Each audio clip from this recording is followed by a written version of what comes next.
Hello everyone, welcome to शिक्षा और अध्ययन। आपका स्वागत है यहाँ पे। और 7 प्रैक्टिस सेट हम कंप्लीट कर चुके हैं सिनोनिम्स एमसीक्यूज़ के विद ब्रीफ एक्सप्लेनेशन। ये हमारा 8th जो है आपका पार्ट रहेगा और सेम रूल्स इस पे भी जो है फॉलो होते हैं। एक हमारा वर्ड रहेगा, उसके बाद आपके जो है ऑप्शंस रहेंगे, सिनोनिम आपने ढूंढना है, राइट। अच्छा जी, चलिए देखते हैं। विस्पर, विस्पर को आप नाउन या फिर वर्ब के रूप में देख सकते हो, बट यहाँ पे हम देखते हैं अकॉर्डिंग टू मीनिंग या फिर ऑप्शंस किस हिसाब से इसको दिया गया है। देखो, फुसफुसाना दे रखा है। फुसफुसाना इसका मतलब ये नाउन आप लोग यहाँ पे मान सकते हो इसका, ठीक है, देख के मीनिंग हिंदी को। अच्छा, इंग्लिश मीनिंग की बात करोगे तो स्पीक वेरी सॉफ्टली, जो बिल्कुल धीरे धीरे जब बात करता है तो उसको विस्पर एक तरीके से बोलते हैं। She whispered a secret into her friends ear, है ना। तो उसने ना एक सीक्रेट विस्पर किया अपने फ्रेंड के कान में। मुरमुर, मुरमुर सेम यही होता है, फुसफुसाना, ठीक है। तो इसका मतलब सही आंसर हमें ऑप्शन नंबर 1 में मिल गया। शाउट का मतलब क्या होता है? चिल्लाना। प्लीड का मतलब होता है प्रार्थना करना एक तरीके से, ओके। प्रे करना, प्रार्थना करना, आप इसको एक तरीके से बोल सकते हो। विनती करना भी बोल सकते हो। पे करना, किसी के पैसे जो है देना, मतलब भुगतान करना, आप इसको एक तरीके से बोल सकते हो। तो यहाँ पे आपका ऑप्शन नंबर 1 मुरमुर एक तरीके से यहाँ पे सही आंसर होगा। नेक्स्ट आता है हमारा जेलस। जेलस मतलब जो बहुत ज़्यादा सॉरी, जेलस जलना होता है, बट ये जीलस है, ठीक है। जीलस, जीलस का मतलब क्या होता है? उत्साही। एडजेक्टिव वर्ड है, OUS एंडिंग वर्ड्स आपको पता है एडजेक्टिव्स होते हैं। उत्साही इसका मतलब जोशीला आप बोल सकते हो, जो बहुत ज़्यादा जोश से भरा रहता है। शोइंग ग्रेट एनर्जी और एंथुथियाज़म, जिसमें बहुत मतलब बहुत ज़्यादा जिसमें उत्साह है, एंथुथियाज़म है, बहुत ज़्यादा एनर्जी जिसके अंदर है, उसको जीलस जो है बोलते हैं। अच्छा, एडजेक्टिव है तो आपको वर्ड्स आपके चारों एडजेक्टिव्स देखने को मिल रहे हैं। एपेथेटिक बड़ा अच्छा वर्ड है, ठीक है। एपेथेटिक का मतलब होता है उदासीन, ठीक है। क्या मतलब होता है इसका? उदासीन इसका मतलब एक तरीके से रहता है। दूसरा आता है इनडिफरेंट। इनडिफरेंट का मतलब होता है जब कोई चीज़ एक तो उदासीन ही बोल सकते हो, एक आप इसका इनडिफरेंट का एक और मतलब बोल सकते हो निष्पक्ष। निष्पक्ष जो किसी एक का पक्ष ना ले, वो इनडिफरेंट होता है, ठीक है। डिटैच्ड क्या होता है? डिटैच्ड का मतलब होता है एक तरीके से अलग, बिल्कुल अलग, ठीक है। अच्छा, एंथुजियास्टिक का मतलब होता है उत्साही या फिर जोशीला, आप जो है यहाँ पे बोल सकते हो। इसका मतलब आंसर नंबर आपका या ऑप्शन नंबर चौथा जो है आपका सही आंसर होगा। उसके बाद नेक्स्ट वर्ड आता है कर्निवल।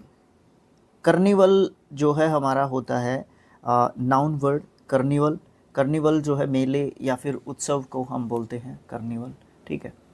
अच्छा, हम बात करें ए पब्लिक फेस्टिवल या फिर सेलिब्रेशन की, तो उसको हम कार्निवल बोलते हैं।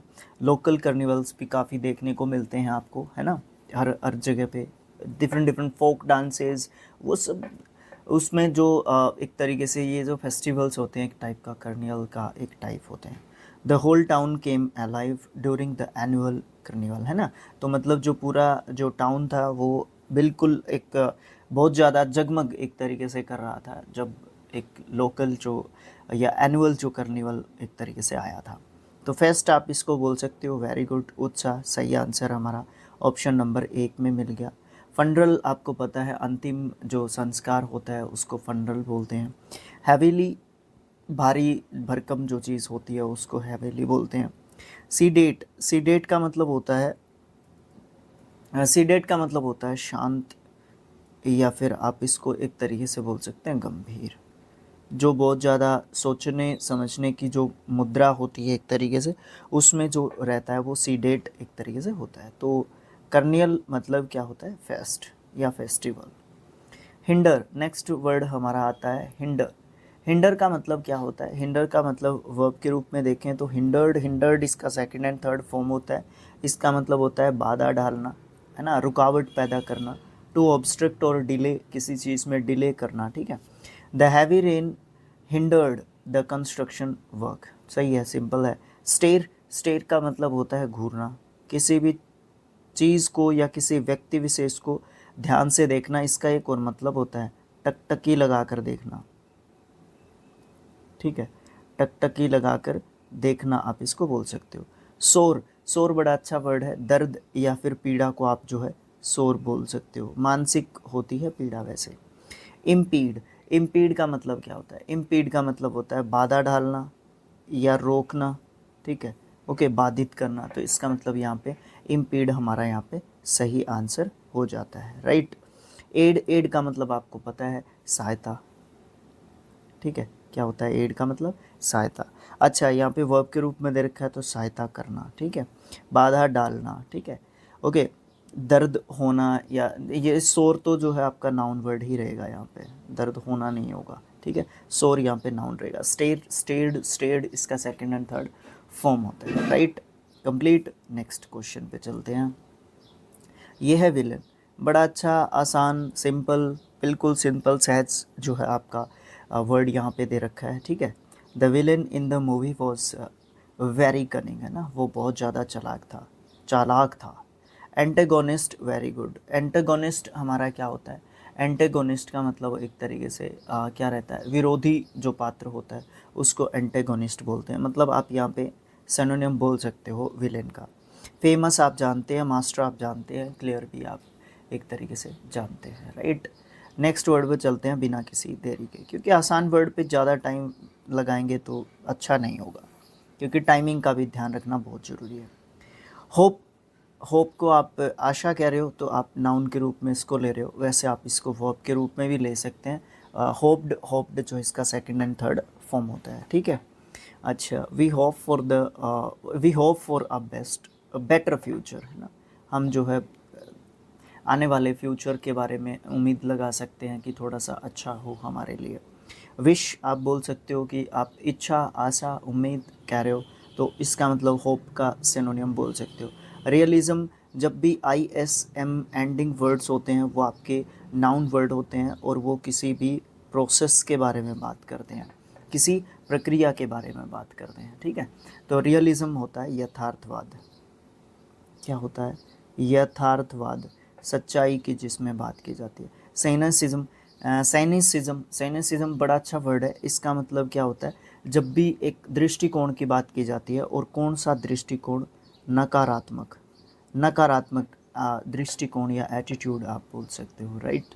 उसके बाद आप कॉशन की बात करते हो, कॉशन आपका सतर्कता होती है, ठीक है। अलर्टेड, राइट, अलर्टेड आप जो है बोल सकते हो। तो होप मीन्स आप जो है विश इसका सिनोनिम दे सकते हो। नेक्स्ट वर्ड आता है एंटाइस, एंटाइस्ड, एंटाइस्ड एज अ वर्ब, इसका जो है सेकंड एंड थर्ड फॉर्म आप जो है दे सकते हो, ठीक है। इसका मतलब होता है जो अट्रैक्ट करती है चीज़, जो लुभाती है चीज़, ठीक है। To attract by offering something tempting, है ना, जो चीज़ हमें टेम्प्ट करती है या अट्रैक्ट करती है, एंटाइस करती है। टेम्प्ट को भी आप इसका सिनोनिम मान सकते हो यहाँ पे as a word, individual word के रूप में अगर आप इसको देखना चाहो तो, right. The shop was the shop used bright signs to entice customers, हाँ बिल्कुल होता ही है ये तो चीज़। डिसुएड क्या होता है? डिसुएड का मतलब होता है समझाकर, जब हम किसी को रोक देते हैं, ठीक है, समझाकर रोकना बोल सकते हो आप इसको, ठीक है, समझाकर किसी को रोक लेते हैं। बड़ा अच्छा वर्ड है बेगाइल, बेगाइल का मतलब क्या होता है? किसी को बहकाना, ठीक है। बेगाइल्ड, बेगाइल्ड इसका सेकंड एंड थर्ड फॉर्म बोल सकते हो, बहकाना बोल सकते हो, लुभाना बोल सकते हो। ये दो अलग अलग सिचुएशन में भी यूज़ किया जा सकता है इस वर्ड को, जैसा कि आप मीनिंग्स के हिसाब से देख रहे हैं इसको, ठीक है। अच्छा, आंसर हमें हमारा सेकंड मिल गया, ठीक है। रिपल्स, रिपल्स्ड, रिपल्स्ड इसका सेकंड एंड थर्ड फॉर्म होता है, इसका मतलब होता है पीछे हटना, क्या होता है? पीछे हट जाना, ठीक है। एंट्रीट, एंट्रीट का मतलब क्या होता है? किसी को विनती जब हम करते हैं, विनती या फिर प्रार्थना करना, ठीक है, विनती या फिर प्रार्थना करना आप जो है बोल सकते हो। तो एंटाइस, टेम्पटिंग और आपका कहाँ पे गया? बेगाइल, ठीक है। ये हमारे तीनों एक दूसरे के सिनोनिम्स आप बोल सकते हो इन डिफरेंट डिफरेंट सिचुएशंस, ठीक है। विटिएट, विटिएट क्या होता है? विटिएट जो है वर्ब है यहाँ पे हमारी, विटिएटेड, विटिएटेड इसका सेकंड एंड थर्ड फॉर्म होता है दूषित करना, कमज़ोर करना, ये सब मतलब बोल सकते हैं। टू स्पॉइल और impair the quality of something, ठीक है, किसी चीज़ की। His careless, careless remarks vitiated the peaceful atmosphere, है ना। उसकी जो केयरलेस रिमार्क्स थी उन्होंने विटिएटेड कर दिया पीसफुल एटमॉस्फेयर को, ठीक है। बहुत शांत वातावरण था, उसको जो है एक तरीके से विटिएटेड उसने बना दिया उसके केयरलेस रिमार्क्स ने।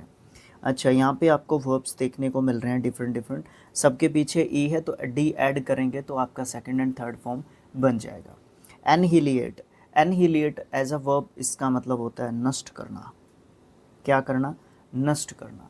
तो आंसर जो है हमारा यहाँ पे हमें मिल गया, नष्ट करना या ख़त्म करना, कमज़ोर करना, दूषित करना, स्पॉइल करना, है ना। स्पॉइल भी दे सकते हो आप इसका, इम्पेयर भी दे सकते हो आप इसका, है ना। तो यहाँ से बहुत सारे सिनोनिम्स भी आपके निकल के आ रहे हैं। बाकी सब वर्ड्स को भी देख लेते हैं। प्रोपेगेट, प्रोपेगेट का मतलब होता है प्रचार करना, है ना, प्रचार करना। फैसिलिटेट, फैसिलिटेट का मतलब क्या होता है? सुविधा देना, है ना, सुविधा उपलब्ध करवाना या देना। वैलिडेट क्या होता है? वैलिडेट का मतलब होता है वैलिड करवाना एक तरीके से, ठीक है। तो वैध करना या करवाना, ठीक है, वैध करना या करवाना, ठीक है। हम वैलिडेट का बोल सकते हैं जो है मीनिंग, सिनोनिम नहीं मीनिंग। एनर्वेट बड़ा अच्छा वर्ड है, वर्ब के रूप में हम इस वर्ड को जानते हैं पार्ट ऑफ स्पीच के हिसाब से देखें तो, ठीक है। शक्तिहीन करना, किसी की शक्तियों को ख़त्म करना, है ना, ये सब मतलब बोल सकते हैं। टू वीकन और ड्रेन एनर्जी, है ना। The heat enervated the players during the match, है ना। तो मतलब जो हीट है उसने एनर्वेटेड कर दिया, मतलब शक्ति को एक तरीके से ख़त्म कर दिया। जो प्लेयर्स उस समय पे ग्राउंड पे खेल रहे थे, because of too much heat, वो जो है अपनी एनर्जी बहुत हद तक खो चुके थे, ठीक है।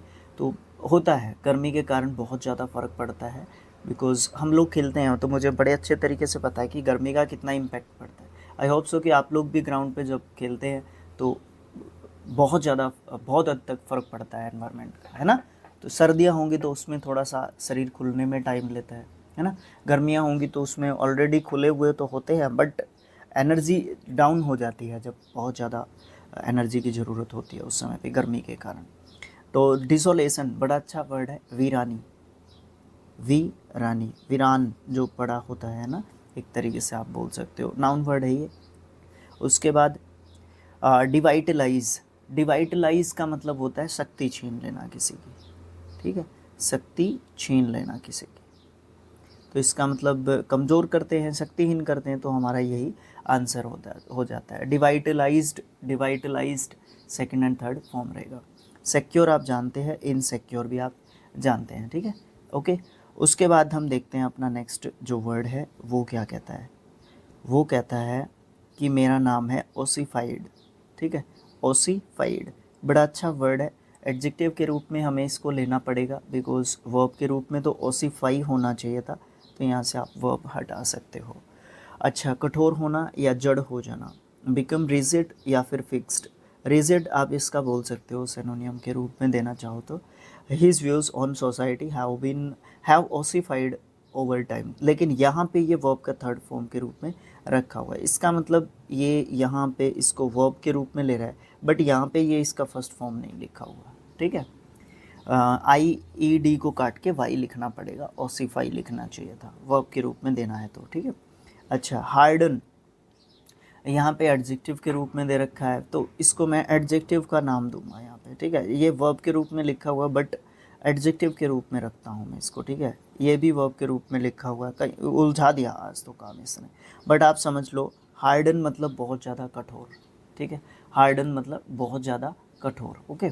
तो ये हमारा सही आंसर आपको मिल जाता है। एमिनेबल, एमिनेबल का मतलब होता है जो आज्ञाकारी होता है, जो बातें मानता है, ठीक है। क्या होता है? आज्ञाकारी, जो बात को मानता है। प्लायंट, प्लायंट का मतलब होता है लचीला। अरे भाई ऐसे नहीं लिखते, लचीला, है ना। फ्लेक्सिबल जिसको हम बोलते हैं, फ्लेक्सिबल, राइट। अच्छा, डोसाइल, डोसाइल भी बड़ा अच्छा वर्ड है, बहुत बार पूछ लेता है एग्जामिनर। और एक ऐसा वर्ड्स में इस ऐसे वर्ड्स की कैटेगरी में मैं डोसाइल को डालना चाहूँगा जो प्रोनाउंसिएशन के हिसाब से भी परेशान करता है, मीनिंग के हिसाब से भी परेशान करता है, पार्ट ऑफ स्पीच के हिसाब से भी परेशान करता है, स्पेलिंग टेस्ट में इसको पूछा नहीं जाता, ठीक है। तो डोसाइल का मतलब होता है शांत, या एक और बोल सकते हो सहज बोल सकते हो, ठीक है। कहीं ना कहीं धैर्य से भी आप इसको रिलेट कर सकते हो, एग्जैक्टली नहीं बट कहीं ना कहीं कर सकते हो। बट शांत डोसाइल का बड़े अच्छे तरीके से याद रखना पड़ेगा, ठीक है। अच्छा, तो इस तरीके से अपने 8 जो प्रैक्टिस सेट है वो कंप्लीट हो चुके हैं। टोटल प्रैक्टिस सेट कितने हैं? 13, और फिर लास्ट में आपको एक मैराथन मिल जाएगा, ठीक है। तो प्रैक्टिस सेट नंबर जो 9 होगा वो आपका नेक्स्ट पार्ट में आपको देखने को मिलेगा। अच्छा, मैंने अपना काम कर दिया, आपको अपना काम करना है। वो क्या? आप सीखने के लिए आपको स्किल IQ और शिक्षा और अध्ययन को आपने सब्सक्राइब करना है यूट्यूब पे, ठीक है। अच्छा, बाकी सब जगह पे आपको स्किल IQ के नाम से मिलेगा अपना प्लेटफॉर्म, सब जगह पे, ठीक है। तो कॉन्टेक्ट में रहेंगे आप लोग तो बहुत अच्छा रहेगा, तो आप लोग इसको देख सकते हैं, राइट। अच्छा, अब आपने वीडियो को शेयर करना है, चैनल को सब्सक्राइब करने के लिए मैंने बोल दिया, वीडियो को आपने लाइक करना है, कमेंट छोड़ देना, अगर कोई प्रॉब्लम आई है तो कमेंट बॉक्स आपके लिए ओपन है, right. Okay, thanks for watching. Have a nice day. Thank you.